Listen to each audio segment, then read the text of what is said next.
sheep, pigs, donkeys, dogs, and rats depend on their owner to keep or dispose, but your pony you cannot sensibly classify with those.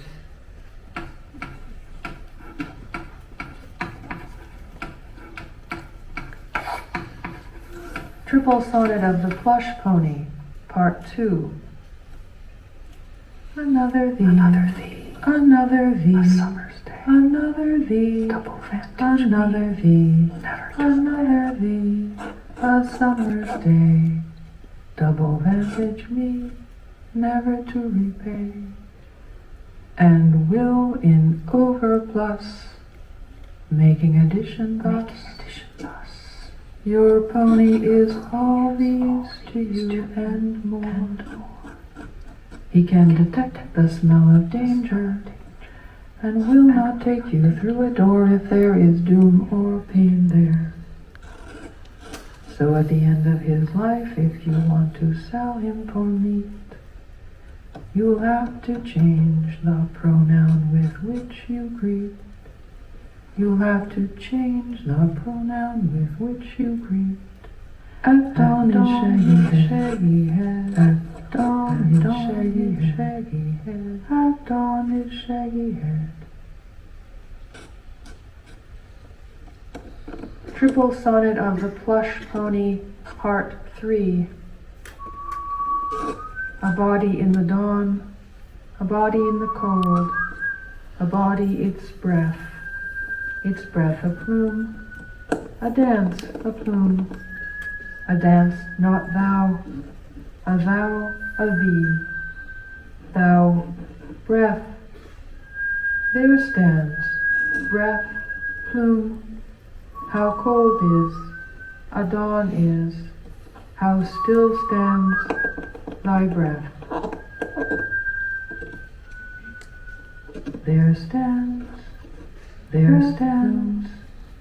breath, how cold is, how cold is, a dawn, how still stands, how still stands thy breath.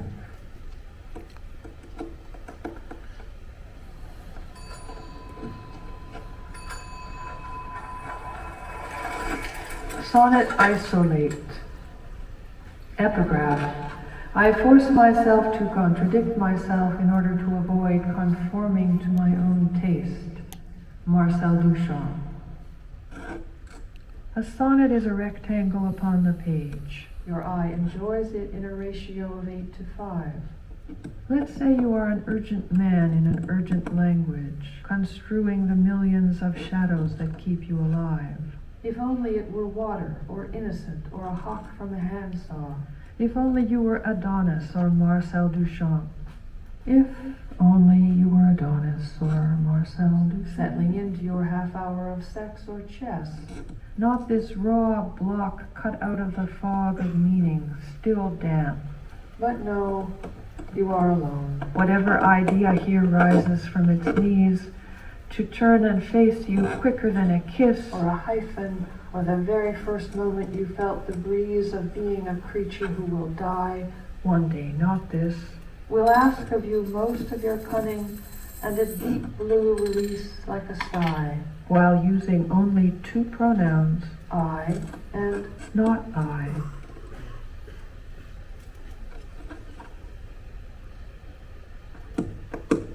Recipe. He, hers, himself, she. His, herself, me, mine. Myself here, we all are in the kitchen. Now first, get the stove very hot. Use all 3 elements. That is, use 1 element to heat the soup. Use 1 element to toast the nuts. He likes soup, she likes nuts. They'll have soup with nuts. But look, 1 element is left over.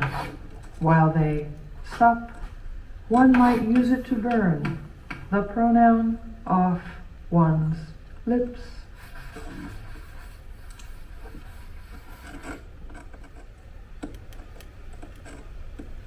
Sonnet of addressing Gertrude Stein.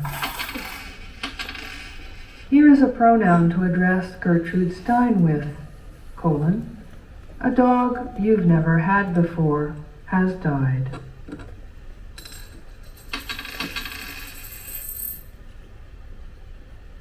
Sonnet of addressing God. Some people continue to hear a voice calling out, but to address God is a violent act. Use slashes. Use them without restraint, but neatly. Neatly, God swung God's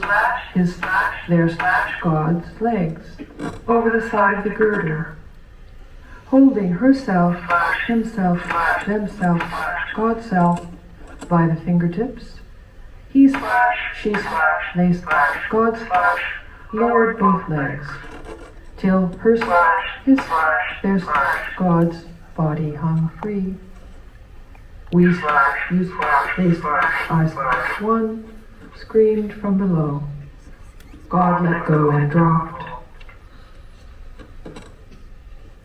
Verse sonnet. Narrative some dance is, other not. Two opposite places to start, telling stories. Graham, Martha, take a name, play a part. Fame, on the other hand, Cunningham, verse, got a lot by making the place of the proper noun empty but hot. Improper, you could say, verse dancers are nouns, rather pronouns. To uproot themselves is how they move from each location, which of Antonin Artaud calls to mind a quotation. To dance wrong side out, again the dancer teach. Wrong side out, I see your body cannot a story reach. But why again? Again means when, in whose prehistory. Let us inquire of pronoun the etymology. That the pro means instead of, no doubt you have heard, but for saying earlier, prior, before, pro is also the word.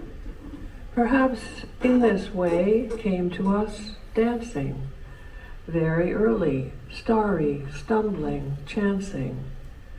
That first into hour of air blue, black, and bold, before of our names, the terrible gusto took hold.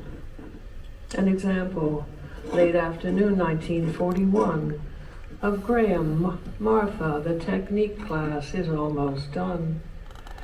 Outside our growing New York streets dark. From Keller, Helen, today's visitor, comes a legendary remark. So light like the mind, she says, with her hand on the waist of a student. It is Merce, who does a few skips in place. Kiss the pronouns, early they are so are they frail. Look sharp you can through the room see how they sail. Why, a pronoun that dances is tangible for miles. Even a deaf-blind person will be wreathed in smiles.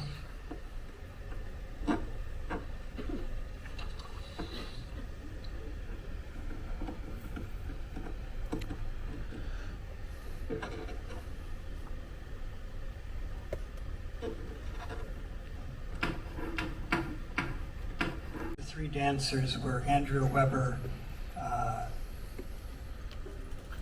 Julie Cunningham, and Rashawn Mitchell. And we also wanted to thank the crew because, they thought they were getting a poetry reading. So, thank you to the crew.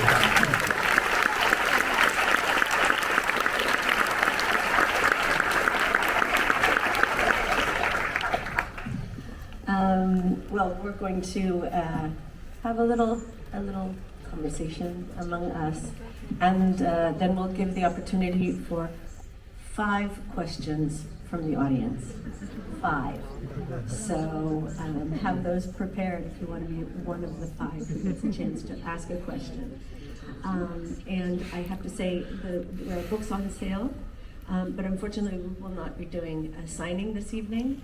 But you do have the books on sale, and of course this extraordinary evening to remember Anne Carson's presence here in Barcelona. So I thought, well, first we would allow Anne a moment after reading, and perhaps come over and speak for a moment to James and to Al Haider, just to know a little bit more about your work. The attention of Anne, because, you know, she's fine. She's a great writer. This doesn't make her writing any better. It just makes it different. And we just found it was just really fun to work together and make stuff, you know. So, you have something more to say about that? You could give the story about how you said how you and I collaborate. Oh. Maybe she will. Let's see. Well, it wasn't about how we, I guess it was about how we collaborated. It was just like, A Q&A. it was a Q&A, somebody asked why. I don't know exactly what they were asking, just like why. Yeah, they asked how we work together. Why are you doing this weird stuff? And I said, methodologically, that's my tactic when in Q&A, when people ask, you know, embarrassing questions or things that make your mind go blank, you just go to the methodology and start just jabbering about the methods you use and rationale for them. So I said that I have a pretty small screen, you know, inside the brain, and like a flat plane, a linear approach. I think of making something as putting words in two sentences in a line. I have absolutely no spatial ideas or insight or awareness. And Curry thinks of everything as sculpture. I mean, conversations are sculpture, poems are sculpture. So I thought, well, if I could like work with him, then these flat things that I make could become three-dimensional, and people could walk around in them or see the other sides and just have, you know, more air, more breath inside the thinking of the work. So then we just started, so I said this sort of thing to him, and he started to add dancers and other kinds of artists to what we do. But fundamentally, we're just opposites, he and I, because I think I have one idea. When I have an idea, I have one idea. I have to shoot my arrows at the one idea and hit it like this. He shoots arrows all day and never hits anything. Well, we're both happy with that. I mean, it's a method. Each of us has a method. And I was going to say, one of the great things about living in Reykjavik is if you have an idea, there are always people that will want to do it. You know what I mean? It's like you have an idea and they go, oh, I'd like to do something with that. So it's really fruitful to live there. It's just wonderful. Yeah, everybody is an artist in Iceland. Yeah, aren't they? Is that true? I guess. And everybody does a lot of different things. Nobody is just a carpenter. There's a carpenter and a singer or a writer or I don't know. That seems to be the game plan over there. We yesterday we spent the day visiting the Manak, the Romanesque collection, and we forgot that Barca was playing. So it was kind of hard to get there. And I had the brilliant idea, after we'd had this amazing experience seeing the art, that it would be wonderful to walk down to Plaza España. So you could see, and by the time we started getting a little bit closer to Plaza España, there were so many people. But we were talking about exactly this about Iceland, about the team, the Icelandic football team, right, that played. And you were talking about this, about the fact that they were all different things. I think I'm definitely not an authority on football, so it's probably completely incorrect, but I think they all have like a side job as well, some of them. Yeah.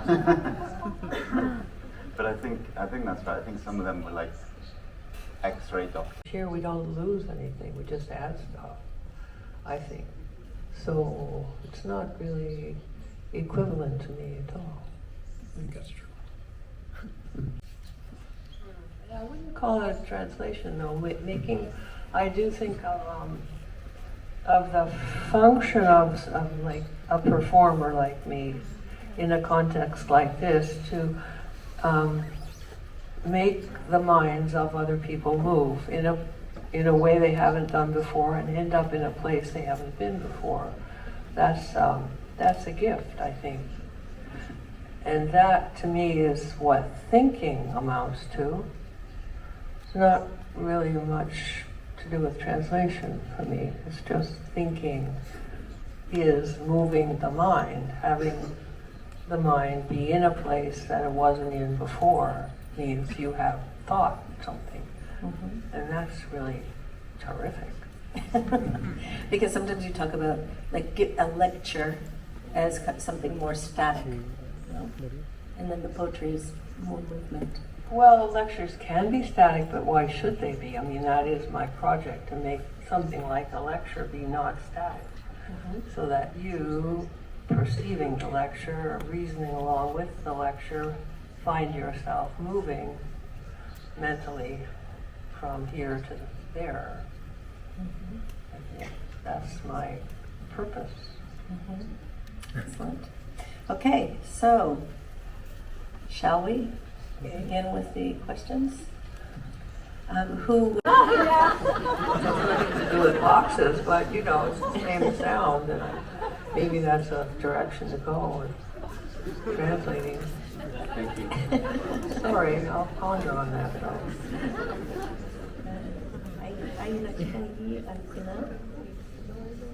Well, different things in different works, I suppose. I think usually a turn of thought. I mean, I come to a place in thinking that turns away from what it was, where it was going, to something other, and I have to figure out what the other is and then put it back. So it's not exactly an image, it's more like solving a puzzle? So it has an aspect of puzzle eventually, but at first it's just a stumbling moment. I'm going along and I think I know where I'm going and how to go, and then I stumble, and that's interesting. Why did I stumble? What's there I didn't think was there? Yeah. Thank you.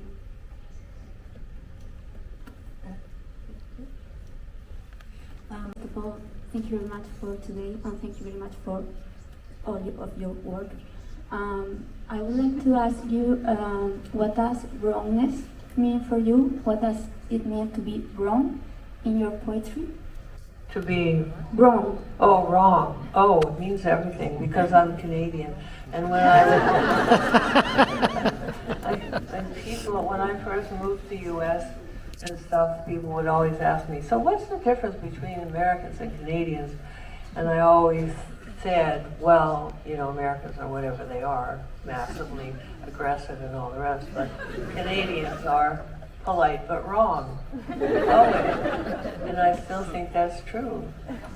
And it's always been the way I lived, without intending to. Polite but wrong. Thank you very much.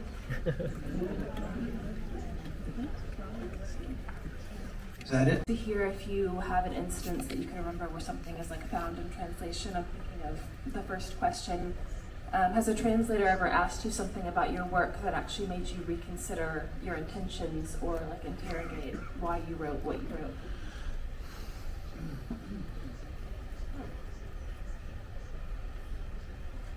I don't think so, actually. I don't know. I can't recall that actual scenario happening. Why do you ask? Has it happened to you? I'm thinking more as a translator, I've asked writers, this very much like the box scenario, like, why do you keep using this word? And a lot of times they say, well, I don't know. Like, there must be something there, but they don't really have access to the answer. But as a translator, you always want there to be an answer. No, I don't. But, so you guys are a team. It's a two-part question. Well, maybe the box thing will make me reconsider this whole matter. And I perhaps I can get back to you on this at a later time. But thank you. Okay, one last question. Follow up on the stumble approach to writing, because it seems at odds with the approach that says, I have the idea, the one idea that I'm going to follow to its end. Are we talking about, that you mentioned earlier, are we talking about different axes, or how does it work? But when did I say that? The one idea thing. I think you were contrasting your style with Curry, about how Curry is throwing ideas all day. Shooting the arrow. Exactly, the arrows. Yeah, well, I guess it's about having an idea. I think it's more like once I have an idea, I have to shoot one arrow and hit it. That was the singleness is in the method, not in the original conception. I don't know. The stumbling thing is before that, I would say, in actual practice. I'm stumbling to see what I need to think about, and then thinking happens, and then I see what I have to shoot an arrow at in that sequence, if you see what I mean. Are you writing then to get the idea? No, to figure out as somebody said, the puzzle of this stumbling. Thank you. You're welcome. You all think it's over, but it's not over. Here comes the audience participation section. So, we should all stand up, it's better to do that. So, our friend Corey here knows what we're going to do. Anne and I, at the end of every performance we do a certain performance. Yoko Ono, in 1961, wrote a piece called Scream Symphony. And she's performed it many times over the years in different situations and stuff. And for the last 10 years or something, we end our performances by doing Yoko's Scream Symphony. She screams for 6 minutes. We're going to scream for 10 seconds. And I think what we'll do is we'll scream for joy in the possible futures. So on the count of 3, Anne will count 3. Everybody in the room is screaming at the top of your lungs. Okay? Are you ready?